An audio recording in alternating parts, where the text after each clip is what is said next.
নজর রাখবো মুর্শিদাবাদের দিকে। তার কারণ আজ 26-এর আগে বাংলায় নতুন রাজনৈতিক দলের ঘোষণা হতে চলেছে। ঘোষণা করবেন হুমায়ুন কবির। বাবরি মসজিদের শিলান্যাসের পর আজ হুমায়ুন কবিরের নয়া দলের ঘোষণা। বেলডাঙ্গার মির্জাপুরের সভা থেকে দলের নাম ঘোষণা করবেন সাসপেন্ডেড তৃণমূল বিধায়ক, ভরতপুরের বিধায়ক হুমায়ুন কবির। তিনি দল ঘোষণা করতে চলেছেন। নয়া দলের নাম, প্রতীক, এই সমস্ত কিছু নিয়ে কৌতূহল রয়েছে গোটা রাজ্যে। আর কোথায় কি সমীকরণে থাকবে হুমায়ুন কবিরের দল গোটা রাজ্যে বিধানসভা নির্বাচনের আগে? হুমায়ুনের একাধিক জোট ফর্মুলা, যদিও তাতে গুরুত্ব দিচ্ছেন না কেউই।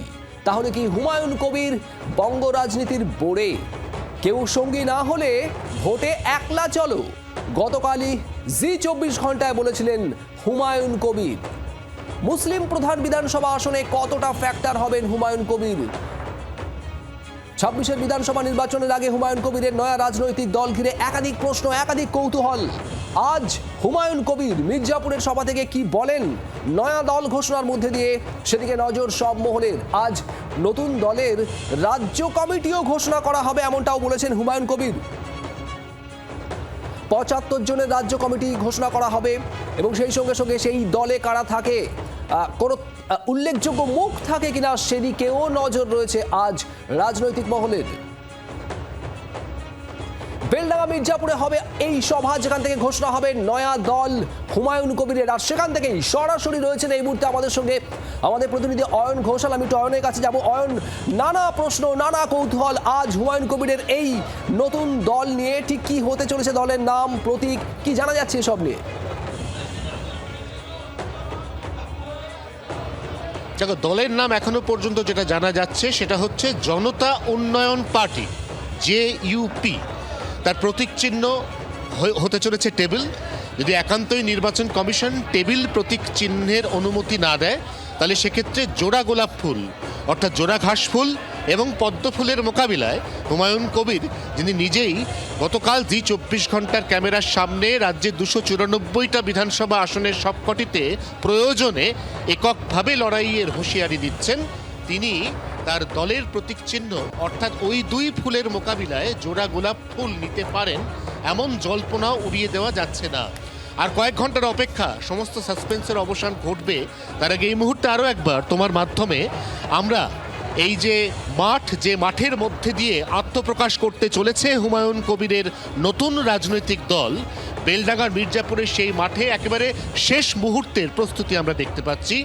আমরা মঞ্চের মধ্যে অন্তত 150 চেয়ার দেখতে পাচ্ছি। তার কারণ এখানে হুমায়ুন কবির যেমনটা গতকাল জানিয়েছিলেন যে 75 জনের কোর কমিটির সদস্যের নাম তিনি ঘোষণা করবেন, সেই 75 জন তো থাকছেনই, তার পাশাপাশি আর কোনো নতুন চমক, কোনো বড় মুখ, উল্লেখযোগ্য মুখ এখানে এই মঞ্চে আজকে বেলা 12টার সময় দেখা যায় কিনা সেদিকের নজর রয়েছে রাজনৈতিক মহলের। সব মিলিয়ে হুমায়ুন কবির 2026-এর নির্বাচনের আগে আজ 22শে ডিসেম্বর সোমবার, তার নিজের জন্মবার ছিল সোমবার, তাই তিনি এই পার্টির ঘোষণার জন্য সোমবারকেই বেছে নিয়েছেন, এমনটা হুমায়ুন ঘনিষ্ঠদের খবর। এবং ঠিক সেই কারণেই আজ ঠিক কী দেখতে চলেছে এই মঞ্চ, এই মঞ্চের মধ্যে দিয়ে ঠিক কী দেখতে চলেছে বাংলার রাজনীতি, সেদিকে সবার নজর। একেবারে অয়ন, ছবি আপনারা দেখছেন বেলডাঙ্গার মির্জাপুরের, যেখানে আজ এই মঞ্চ থেকে নয়া রাজনৈতিক দলের ঘোষণা হবে, সেই মঞ্চের ছবি আপনাদের দেখাচ্ছি। একের পর এক চেয়ার সেখানে সাজানো রয়েছে, অন্তত 150 চেয়ার। মঞ্চেই 75 জনের রাজ্য কমিটিও ঘোষণা করবেন আজ হুমায়ুন কবির, এমনটাই খবর। আর গতকাল হুমায়ুন কবির তার নয়া রাজনৈতিক দল কিভাবে লড়বে, কিভাবে এগোবে, সামনে বিধানসভা নির্বাচন, কি বলেছেন তা নিয়ে শোনাবো।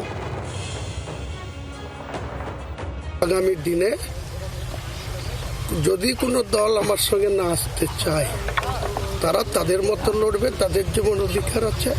আমি প্রয়োজনে 294টাতেই লড়ব। যদি দেখা যায় যে কেউ আমার সঙ্গে ছলচাতুরি করছে, চালাকি করছে, তার লোক নাই, জোর নাই, প্রয়োজনে 294টাই লড়বো। কে কোথায় লড়বে সে তারা বুঝে নেবে। শুনছিলেন আপনার হুমায়ুন কবিরের বক্তব্য। আমি অয়নের কাছে ঠিক এই জায়গাতে একটু জানতে চাইবো, অয়ন 294টি আসনেই প্রয়োজনে প্রার্থী দেবেন বলছেন। আমরা জানি হুমায়ুন কবির তৃণমূল থেকে সাসপেন্ড হওয়ার পরেই ব্যক্তিগত নিরাপত্তা রক্ষীতে ভরসা রাখছেন। আজ এরকম একটা সভা বেলডাঙ্গার মির্জাপুরে, তার আগে সেখানে নিরাপত্তার বিষয়টা কিছু নজরে আসছে?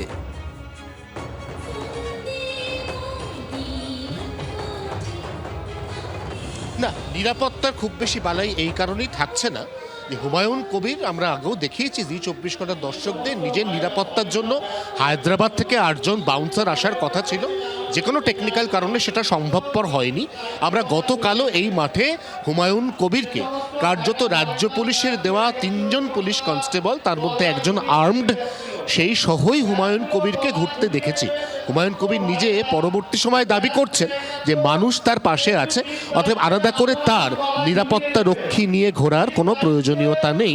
এবং ঠিক সেই কারণেই এই মাঠে এখনো পর্যন্ত সেই অর্থে নিরাপত্তার কোনো কড়াকড়ি বা বাড়াবাড়ি নেই। উল্টে সাধারণ মানুষ যত বেশি সংখ্যক সম্ভব যাতে এই মাঠে আসতে পারেন, এবং হুমায়ুন কবিরের নতুন যে দলের সম্ভাব্য নাম এখনো পর্যন্ত যা সূত্র মারফত খবর জনতা উন্নয়ন পার্টি JUP, সেই দলের আত্মপ্রকাশের অনুষ্ঠানে বেশি সংখ্যক মানুষের উপস্থিতিকে এনশিওর করার জন্য একদিকে মাত্রাতিরিক্ত নিরাপত্তা রক্ষী, মাত্রাতিরিক্ত নিরাপত্তার বহর এগুলো রাখা হয়নি, তার পাশাপাশি স্বেচ্ছাসেবকদের রাখা হয়েছে।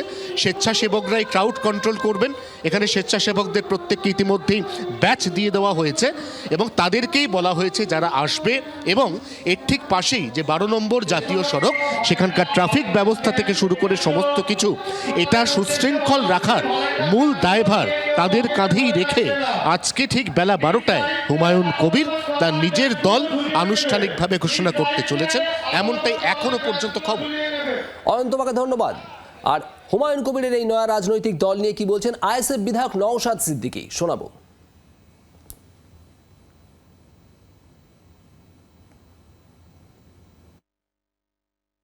তিনি যখন তিনার দল ফরমেশনের পরে তিনি বিভিন্ন রাজনৈতিক দলের কাছে সমর্থন পাওয়ার জন্য অফিসিয়ালি তিনি যোগাযোগ করবেন। তিনি যদি অফিসিয়ালি যোগাযোগ করেন, তিনি তো বলছিলেন, শুনছিলাম কংগ্রেসকে কটা সিট দেবো, আইএসএফ কে কটা সিট দেবো, বামেদেরকে কটা সিট।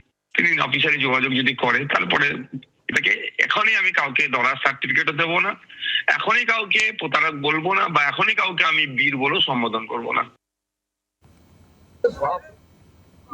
আপনারা শুনছিলেন নওশাদ সিদ্দিকী আইএসএফ বিধায়কের বক্তব্য। হুমায়ুন কবিরের এই নয়া দলের ঘোষণায় ঠিক কি কি বার্তা থাকে, কোন দিকে জল এগোয়, নজর রাখছে সব পক্ষই। এই মুহূর্তে আমাদের সঙ্গে রয়েছেন তৃণমূল নেতা সুদীপ রাহা। সুদীপ, আজ মুর্শিদাবাদের বেলডাঙ্গা থেকে নয়া রাজনৈতিক দলের ঘোষণা করতে চলেছেন হুমায়ুন কবির। একাধিক বক্তব্য, একাধিক জোটের ইঙ্গিত এর আগে দিয়েছেন হুমায়ুন কবির। গতকাল জি24 ঘন্টাকে এও বলেছেন কেউ না থাকলে একলা চলবেন, 294 আসনেই তিনি প্রার্থী দিতে পারেন। কি বলবেন? এরকম কত লোক এলো, কত লোক গেল, কত দল দেখলাম বিজেপির থেকে টাকা নিয়ে, বিজেপির পয়সায় দল করে আসলে তৃণমূল কংগ্রেসের ভোট কাটবার জন্য রাজনীতি করতে এসেছেন। আমরা এই বিধায়ক জনপ্রতিনিধি তিনি ছিলেন, তার তো জনপ্রতিনিধি হিসেবে তার এলাকার মানুষের 100 দিনের কাজের জন্য কেন্দ্রীয় সরকার যে টাকা কেটে নিয়ে গেছে তার বিরুদ্ধে কোনো কথা শুনিনি। জল জীবন মিশনের প্রাপ্য টাকা নিয়ে এনার কোনো কথা শুনিনি। বাংলার প্রাপ্য 20 লক্ষ কোটি টাকা নিয়ে কোনো কথা শুনিনি। আসলে বিজেপির কথা এসব করছেন এবং যে সমস্ত কথাগুলো বলছেন উনি, সেগুলো বেশ হাস্যকর এবং পলিটিক্যাল একটা এন্টারটেনমেন্ট, কার্যত রাজনৈতিক ভাঁড়ে পরিণত হয়েছে। তো একজন রাজনৈতিক ভাঁড় কি করলো, কি বললো, সেটার কোনো গুরুত্ব থাকবে না। সেটা 2026-এর মে মাসের পরে প্রমাণ হয়ে যাবে। উনি নিজে বিধায়ক হিসেবে জিততে পারবেন না। ধন্যবাদ। তৃণমূল নেতা সুদীপ রাহা আমাদের সঙ্গে ছিলেন টেলিফোনে। আর এই হুমায়ুন কবিরের নয়া রাজনৈতিক দল নিয়ে বিজেপির কি প্রতিক্রিয়া, বিজেপি নেতা সজল ঘোষ কি বলছেন, শোনাবো আপনাদের।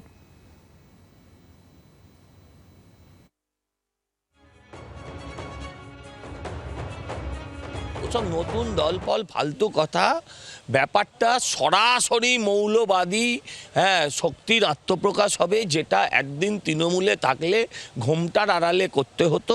সেটা তৃণমূল মানে তৃণমূল মুসলিম লীগ পার্ট 2 হিসেবে আসবে এবং সরাসরি একদম সহজভাবে মুসলিম হয়ে মুসলিমকে ভোট দাও। বাংলার আওয়াজ, বাঙালির আবেগ, জি 24 ঘন্টা।